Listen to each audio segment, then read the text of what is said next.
Hi everyone, we're here for another episode of Off the Runway, and today we're going to talk with Mark Hollis. Mark is three-time U.S. champion, and he jumped 19.2 last year. Pretty impressive. Nike athlete, so we just want to learn how we can be more like Hollis. So Mark, I have a few questions for you. Very serious. Of course. If you could be an animal, what animal would you be and why? I have always wanted to be a flying squirrel. Why so? Just because they're so cute out there with their little nuts and put their nuts in their cheeks, but then you have the flying part so it can escape predators. Yeah, that's pretty intense. And they're always so quick. They're like back and forth and climbing trees and then... Going airborne takes some guts. But the flying squirrel never hesitates to leap into the void. Luckily, he comes equipped with a built-in parachute.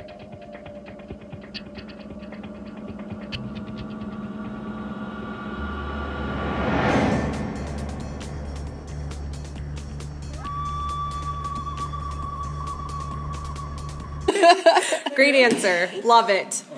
Can you say the alphabet backwards? Yes. You can. Let's hear it. CYXWVUTSR. All right.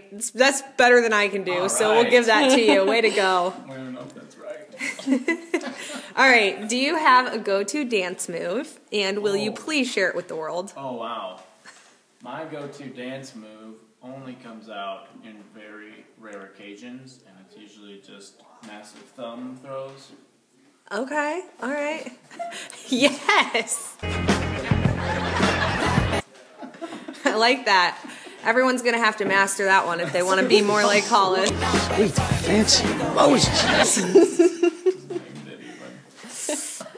All right, this next one, it's very important that you answer truthfully, and there's really only one right answer.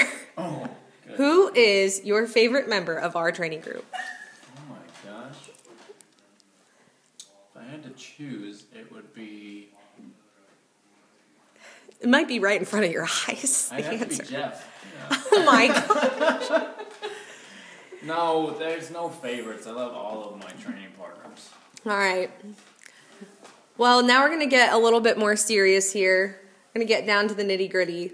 Why did you start pole vaulting, and what has kept you pole vaulting for so long? Okay, so growing up, my brother pole vaulted, and he was like 15 years older than me.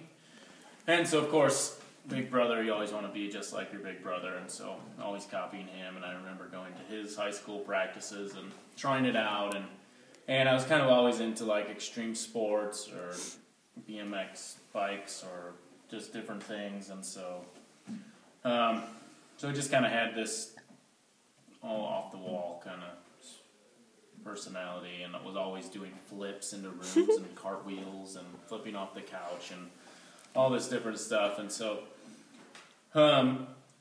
knew I wanted to at least try pole vaulting when I got to high school, and so got to try it, and we didn't have a coach or anything, so it was just like the three of us vaulters at the high school, and we kind of just taught ourselves. And so, of course, you know, like most pole vaulters, you're going to get hooked doing it, and you just want to be better and better. And I think because there's such a learning curve involved, and so you can start off so horribly and have even a little bit of success, and there's so much room for improvement. So Right. that's one thing that got me into the sport and has kept me in it, is just that continued search for knowledge and continued to see how good I can be, and there's always room for improvement. So, What advice do you have for other vaulters who maybe have a passion and a drive to see kind of where they could take their own vaulting?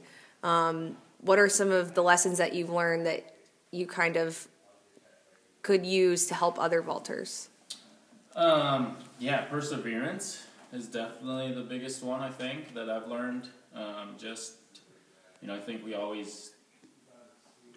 lot of times we get caught up wanting immediate success, and we want things to happen right away, and when we don't see it, we get really we can get depressed or down on ourselves. And in truth, along the real journey, you're making lots of improvements and big strides, and it's just because it takes a little bit of time for that to come. So perseverance is definitely number one, to stick through the plan, stick to a goal, and continue to, once you reach that goal, go towards another goal and continue kind of climbing that mountain or that kind of thing. Next would be, if possible, to find a coach you trust and to put your trust in them and believe in what they say and do what they say. I think that's really great advice, and I know that there have been numerous people who have invested in you over your vaulting career. You've spoken very highly of your brother and previous coaches. Can you maybe talk a little bit about maybe a few of those people in particular who have had a huge influence on your vaulting career? Sure. So, I wasn't a great athlete really growing up, or at least in high school. I was always short and skinny and I was quick, but, not a lot of speed, not a great, I wasn't very tall in high school at all. And so the fact that I had numerous people, such as my brother or my pole coach, even in college, want to help me just tell so much about themselves, wanting to just help a person, because I wasn't this great athlete that they could get glory from helping, and knew that I would someday be, what I am today. And so for them, for people like Wally Kramer, my high school or my college coach, for him to put in so many hours of his time without really getting anything back, just means so much to me, because it just, at that time there wasn't that promise of being an all-star athlete or having coached a great athlete. So that really stands out a lot to me. And along the way, of course, once you start to have success, then people want to help you more and more.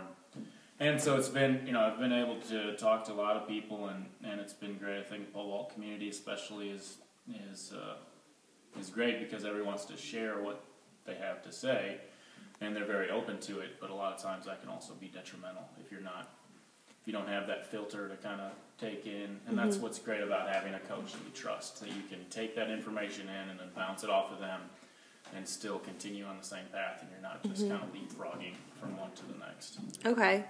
And I know that you've been working with Tim Mack for some time now. What is it, do you think, about Tim's vaulting philosophy that has kind of allowed you to have that next level of success, coming off of a really good year last year and even going into this year? So what I love about Tim and his coaching philosophy is that we're always, we can take a model or take a video and we're always working towards the same thing. So we're always working towards kind of that peak of the mountain. And so we both, even if Tim knows how to get there, and even if I don't, I know that I can trust him to kind of come to him and ask him questions. But it's always just we're always on the same path, going in the same direction. So I think that's been the biggest thing, is consistency. It's great. And what are you looking forward to most this season? Oh, you know what? Last year was just so much fun, jumping high and having success, and I just look forward to continuing having fun pole vaulting and enjoying this awesome ride. And that's about it. Awesome. Well, thank you. You've been a great mentor to our group, and we look forward to seeing how the season goes for you. It's going to be big stuff. All right. Later.